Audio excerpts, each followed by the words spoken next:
staying around. I really, really do appreciate it. It's a wonderful way to start off my birthday week, so I'm quite happy.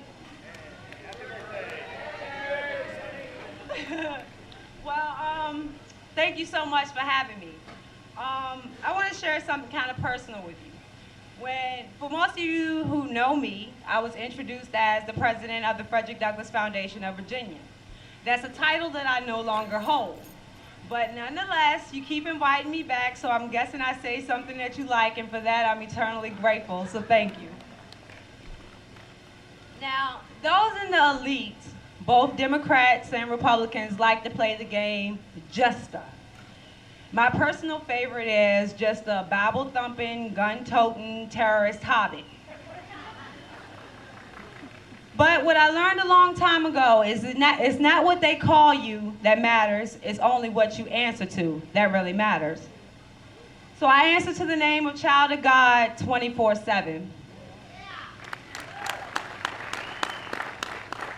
I answer to the name of Mom when my daughter calls. I answer to the name of Patriot when my country calls. And I answer to the name of Servant when you invite me to speak. This is who I am. I have been blessed to participate in Citizens United's Fire from the Heartland. I've also had made an appearance in Sarah Palin's new documentary, The Undefeated. I have done numerous speeches all around the country in my beloved Virginia. Debates, panels, you name it, I've done them, but that's just what I've done. It's not who I am.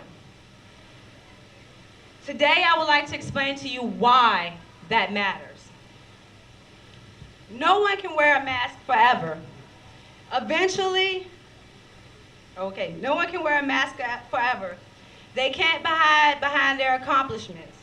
Eventually, the results of their actions will speak louder than the empty words flowing from a teleprompter. Nobel Peace Prize, Libya, just for an example. And when that day comes, the liberals, progressives, whatever they're calling themselves these days, will have to take off their mask. I want to share a little timeline with you. One night during the debate over the disaster that is Obamacare, Poverty Pimp Sharpton came out and said, if you voted for Obama, then you voted for socialism. A few nights later, he came out and said MLK was a socialist because he worked with the unions. Well, I took that to mean that the big wig union bosses that Sharpton breaks bread with, that he knows them to be socialists as well. The left successfully played the race card, Obamacare was passed, and the black elite celebrated yet another civil rights victory. But then QE1 dried up, and Poverty Pimp Sharpton and the Communist Black Caucus came to Obama and said, where are the jobs? Now, you probably won't remember this, because the very next week, a slew of ethic violations came out of the democratically controlled House. You see, those skeletons start falling out the closet. And once the dirt starts showing up, they got real quiet. Seems that the Communist Black Caucus like to hand out college scholarships to members of their own families. Nothing was being said to the black community during this time. No representation was present. Black unemployment doubled the national average. Unemployment among young black males rose, under 21 rose to over 50%, and flash mobs of young black youth took their frustrations out on a black population that was just trying to do the right thing. Teachers abandoned their failing schools to protest, and the students that they were supposed to support and nurture took to the streets in robbery, theft, and vandalism.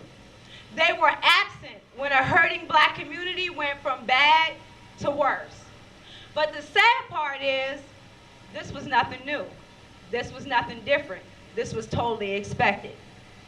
But what wasn't expected was in their silence, Alveda King began to speak loudly about the sanctity of life.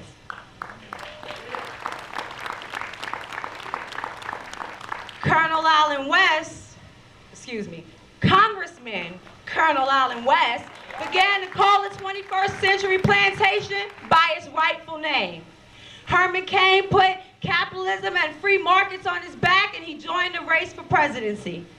Countless other Black Tea Party patriots from all around this country put their names, their families, their jobs, their reputation, their personal sanity on the line to speak up for what they believed in. And then the churches began to get vocal and stand up for traditional marriage, following God's word, not man's word.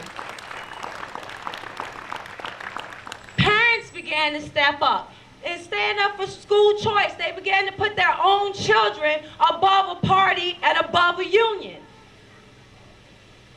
Black individuals began to stand up and say, where are the jobs? And I've even had a couple of them come up to me and say, why does Obama think we want to build bridges or dig ditches? These Black individuals started to put their own financial prosperity, their own future above a color. They started to leave the liberal and progressive bastions, and they came to more conservative places where they could actually see hope, where there was actual tangible change.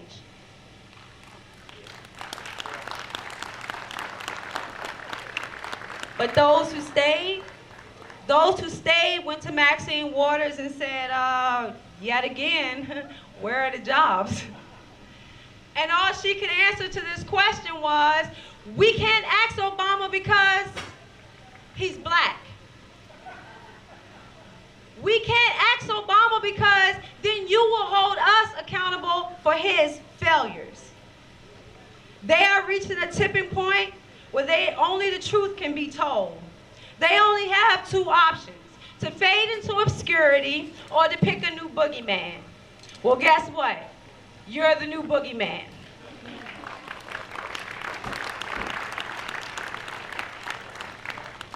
The basis of the Constitution is the protection of the individual. I had a fellow conservative say to me, at least this time the Blacks won't show up to vote for Obama. At least not this time. Well, I had to take my mask off. I had to let my full Negro dialect come out strong and ask a simple question, what exactly are we fighting for? Are we fighting to save this country, or are we fighting to save its people? Are we fighting to save a document, or are we fighting to save the individuals that document was meant to protect? Is our main goal to make a Barack Obama a one-term president, or is it to break the progressive disease that has poisoned this country from the inside out for the last 100 years under both parties?